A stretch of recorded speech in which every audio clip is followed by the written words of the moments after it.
Yes, family, I'm in the car, so I guess we'll be having a chat in the car. Let's have a conversation based on what's going on in the Gambia now. It's very sad. Hold on. So I made some oil, some neem oil that I use on my lips. Family, I really wanted to, based on what's going on in the Gambia, um, I wanted to also add my 2 cents in there, because I never said anything negative about the Gambia. I always try to speak to my diaspora brothers and sisters who are coming to the Gambia.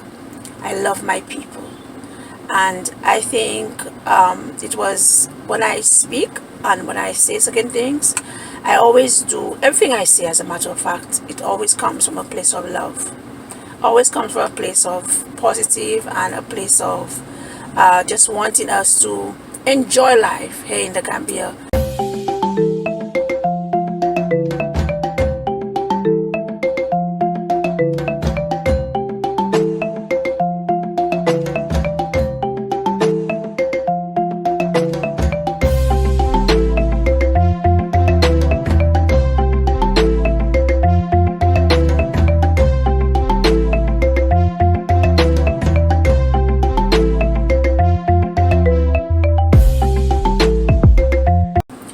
But in this video, I don't want to talk about us, the diaspora. I want to talk about the Gambians, because I've always advised, encouraged my diasporan family, those who are coming over, to be positive and to respect the locals and to, be open to experiencing new things and good things here, and not just expecting that everybody will welcome us. Everyone won't welcome us. I'm hoping that whatever I say comes out in a loving way, in an understanding way. I don't know. Sometimes people speak and they would just say whatever they have to say, regardless. They wouldn't care how people perceive what they say or how people take what they say. But I'm always wanting to make sure that I am understood, so as to not bring about any kind of confusion and misinterpretations of what I said. Because I had that happen to me once. I did a video on a young lady. She asked a question. She's like, "What do you mean by what you said?" And I said, "That's not what I said. If you go back to the video and listen to it again, then you realize that's not what I said." And I wasn't shocked, because everybody perceives or hears things differently. You will say something, and if you're talking to 10 people, they will each take whatever. Everybody has their own take on what you say. So yes, but what I wanted to, the reason why I really wanted to make this video is because for all the robberies going on in the Gambia, I wanted to make this video to talk to my Gambian brothers and sisters. And I call them my brothers and sisters because I believe we look the same. The only difference that we may have is maybe my skin may look a little clearer, or when I speak, you will hear that I am not Gambian. And as soon as you see me, you will see that, oh, this one is a foreigner. I've been called Tubab before in the Gambia. When I first got here, I found out what the word Tubab means, and that it was previously used for the white man. But it's so funny that it's now being used on us, the diaspora. So that I was a little taken aback when I was called Tubab. But quite understandable.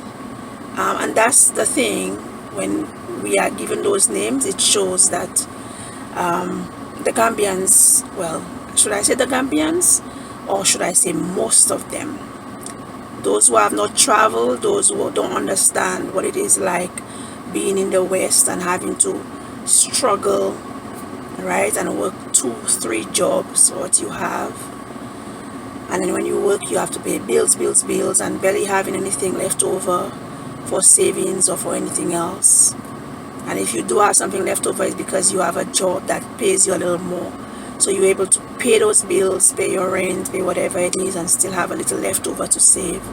Or then you have a little education when it comes to financial education. So you're able to handle your monies with care.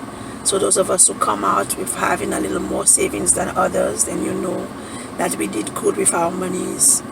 So there are some Gambians who don't understand those. They think, I'm sure there are some who think that as soon as they all want to go to the US or to Canada or wherever, because they think as soon as they land there, they'll be shaking trees and monies will fall off. You see us, the diaspora, and you think to yourself, oh, they have money, they are too bad, and they have money.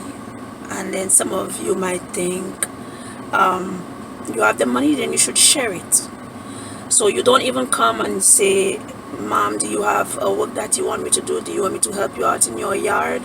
I can do this for you and you'll give me something because I need to feed my family and there's no work. The Bible says, by the sweat of your brow you will eat bread.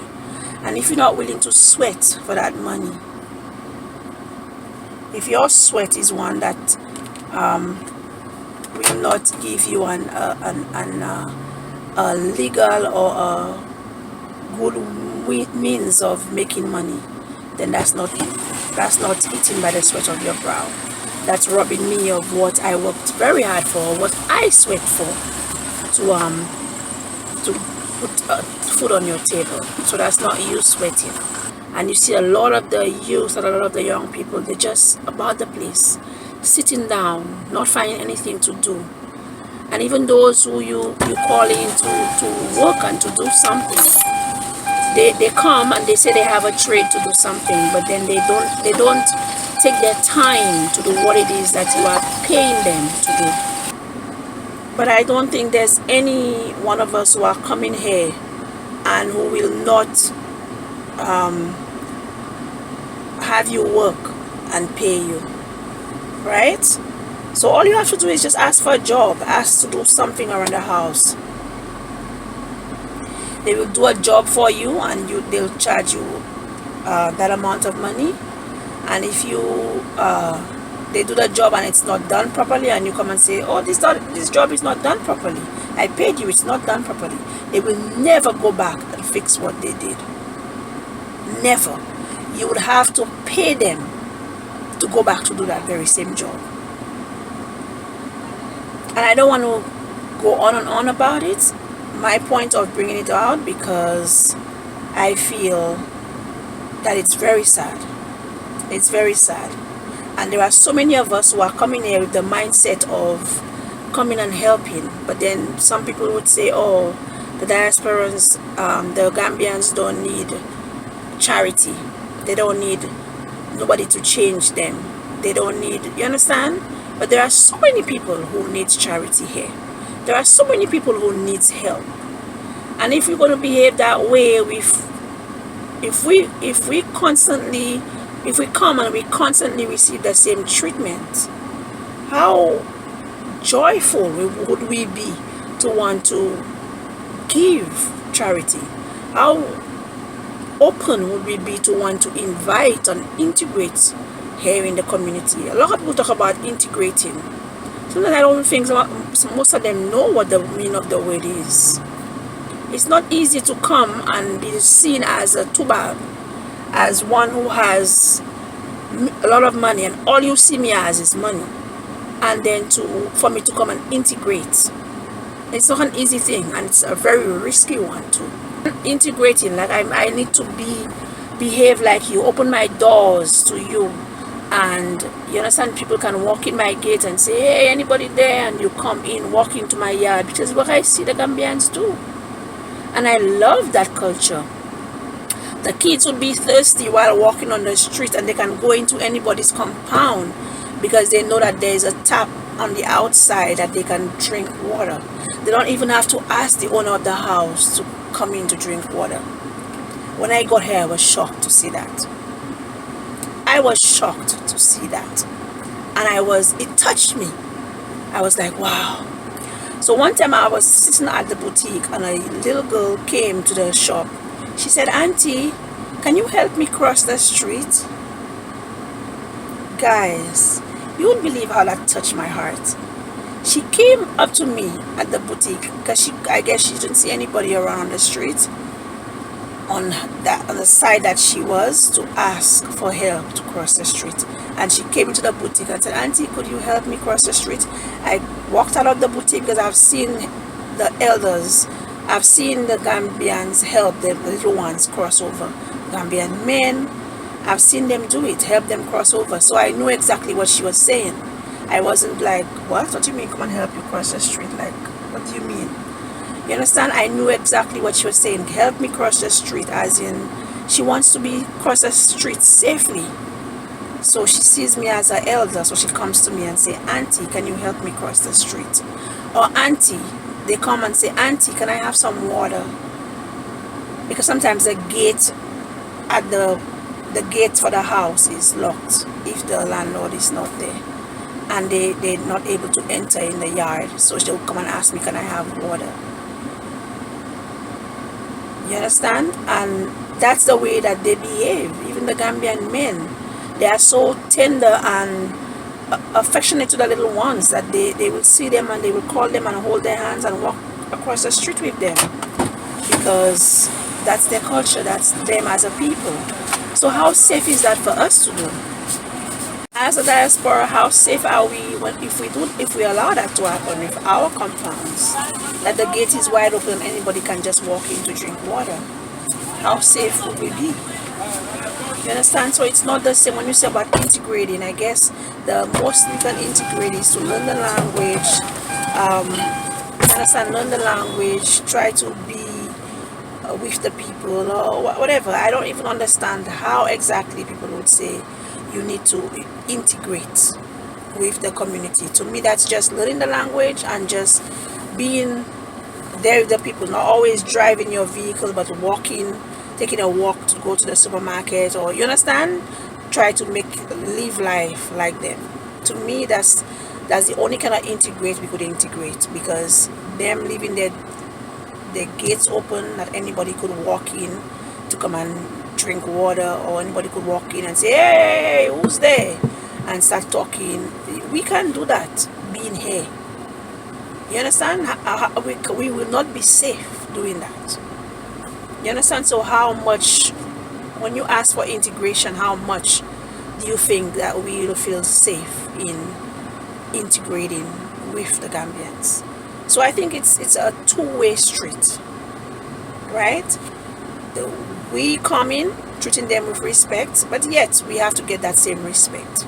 Because if everybody think that they can just everything that they do for you have to pay them, then after a while you'll be seeing them as, you'll be thinking that all they see you as a cash cow, and you'll be seeing them as all you want to do is grab from me, all you want to do is take from me.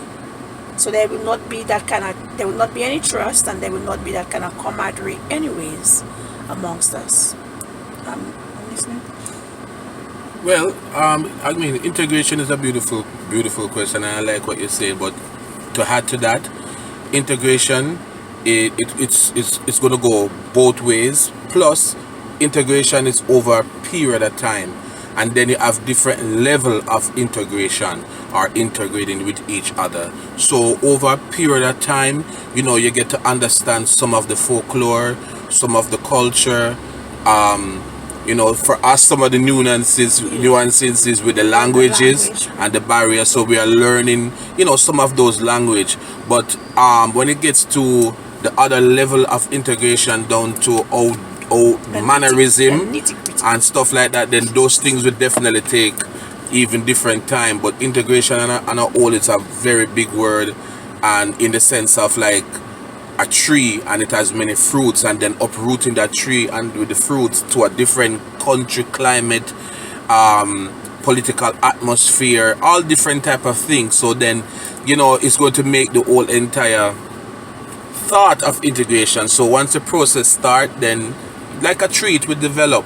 So it's not overnight, and You know, some of the things that we would call integration is not really integration. It's just mannerism and the cultural background and stuff like that. But yeah, it's good because we're integrating very well in Gambia. We know the people, we understand what they are, and we not just necessarily feel sympathy or sympathetic for certain cause, because now we are living here. So what affects Gambian affects us, and what affects us vice versa affects Gambian, and feel it has to go both sides for even the people who are here. If they start understanding what integration really is, it's supposed to be the betterment of both people.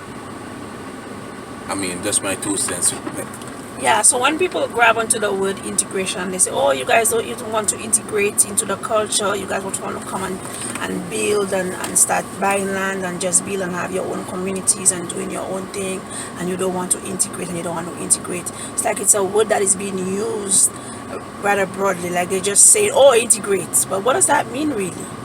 Because if you're not made to feel welcome, if you're not made to feel that you are so much welcome that you can ask me to do anything for you and I will do it as my brother or as my sister. But if you're made to feel that everything I do for you, you have to pay me. I cannot just come to you and wash your car and then walk out. No, you have to give me something. I cannot just come and cut your grass and walk out. No, definitely not. You have to give me something. But if you come in to beg, you expect me to just give it to you for doing nothing. You understand? So it really takes it's really a two-way street. For us to be able to integrate, we have to feel welcomed. For us to be able to integrate, we have to feel safe in our space. And we can't feel safe if all we have is people who are targeting us. So what if it continues that way?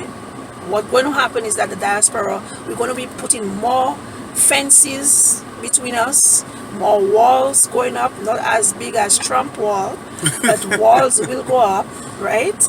We're going to be putting more security.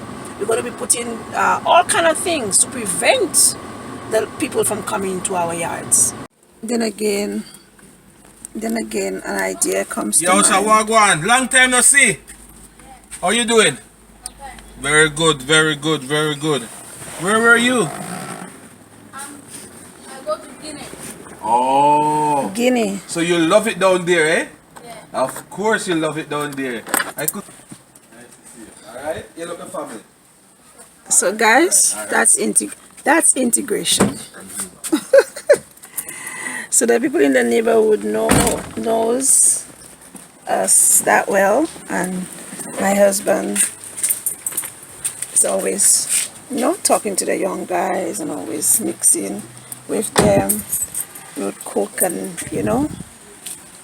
take it outside to them and try to, just let them see that we are not thinking that we are greater than them or we are better than them, but we are also friendly enough to mingle with them, but yet we know that there's a limit to how much we can mingle.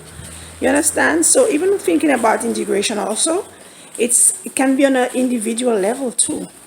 When people say, oh, if you want to, how can you come to the Gambia and not want to integrate, not learn the language? What exactly does that mean though? That I can be here and not learn the language for many years. But does that really mean that I am not trying to integrate? No. It means that maybe the language is too difficult for me and I'm trying, but it's not. I'm trying, but I'm not getting it. You understand? Because I have tried and I am trying in learning the language. But then on an individual basis, we each do our things differently. So maybe we'll go outside and we'll say hi to the young guys and, joke around with them. They know that if they need something, they can come to us. Hello. They know that if they need something, they can come to us. Hi. And they can say, like exactly what you're seeing. So that's our proof that in our neighborhood, the people know us. Most of them will look out for us. But will all of them look out? No. Some of them will maybe they're thinking, how can they come in to rob us? It's not that we say that every one of them are bad, because there's good and bad everywhere, and you may find 1 or 2 out of 10 who will want to rob you, or will even attempt doing it. But it's not because they are bad, it's because they want something that they probably see, or they want to see what's in there that you have, obviously, because you have more than me, right? You have a car, not even just one, we have 2 vehicles. By the time we drive out, there are so many young guys on the on our street, right? If I show you right now, they're just hanging out. Batch, you pick all my avocados in my tree, Batch. You pick all my pear, and you don't leave one for me. Me? Yes, you. No. Who? No. Who? Who pick it? Who pick it and don't leave one? That's me. Not you. You picture me. Huh? You picture me. You pick it, and you pick all, and you don't leave. No, he's not hearing him. I say you're picturing him. That means No, I'm not picturing you. you mean you're videoing him. Come down. I'm not picturing you. She's not videoing your batch. Come. She's not videoing. I'm Come. picturing myself. Batch. Video is Lock off that biscuit. Things you are videoing. That's why you say no, it's not him, because you think I'm videoing. Yeah, man. When you start to deal with them and you see them on the one video, you just edit right now. Yeah, so that's when you talk about integration on a personal level, as I was saying, then we each have to say, okay, how do I integrate? Because nobody can say, oh, you're not trying to integrate. My integration, or me trying to mingle with the locals, is a different way from how you probably will mingle with the locals, right? You may learn the language, and I may be more out there with you, more out there with them, talking to them and mingling with them, and you understand. So we each have our own way as to how we deal with our surroundings. And then you have some of us who, the area that we live, all we get is misery from the locals. We are being robbed, we are being, like, we are not getting a break, right? And I'm saying that because I know it firsthand. And some of us go through a lot with the people around us, the locals around us. So we tell ourselves, forget it. It's just me and my family, and I'm going to lock myself in. Driving, I lock myself in. I don't want to deal with anyone, because all they're doing is trying to rob me. All they're doing is trying to take from me. And you just lock them out, lock them off completely. But does that mean you don't want to integrate in the Gambian culture? No, that doesn't mean that. It just means that you're trying to secure yourself and your family. And that's what a lot of diasporas, I realize, have to be doing now, who have been victimized, and who have been who have had thieves coming into our homes, and some of us twice, 3 times, 4 times. Then it's terrible, and then we know that we have to do even more than what we have been doing to secure ourselves. So how far can our integration go when you begin to feel victimized?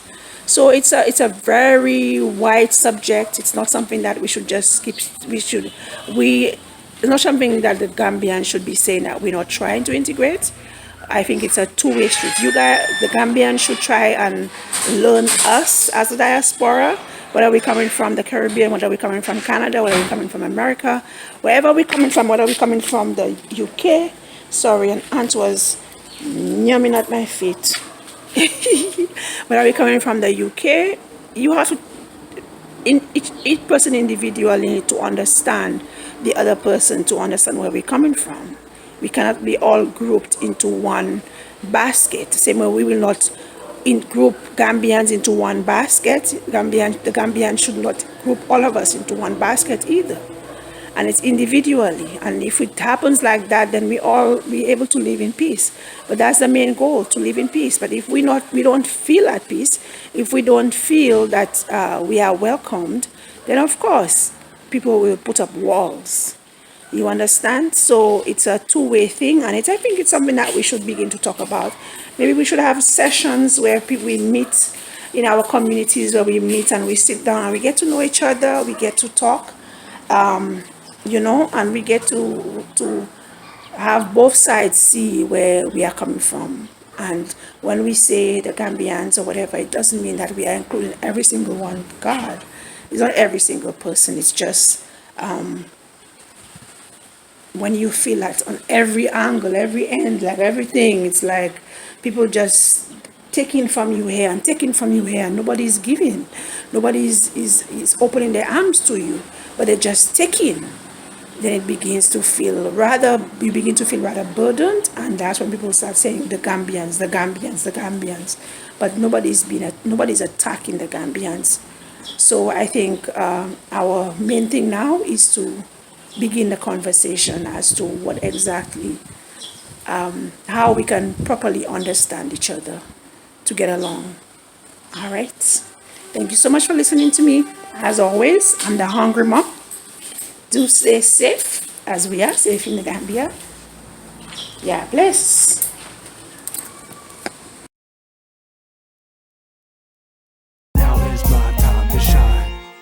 When your time comes, don't postpone it. When others doubt it out, you don't condone it. Truth be told, yourself is your toughest opponent. When your moment comes, grab hold and own it. Never let go, stand tall and hold tight. Overcoming obstacles is the objective in life.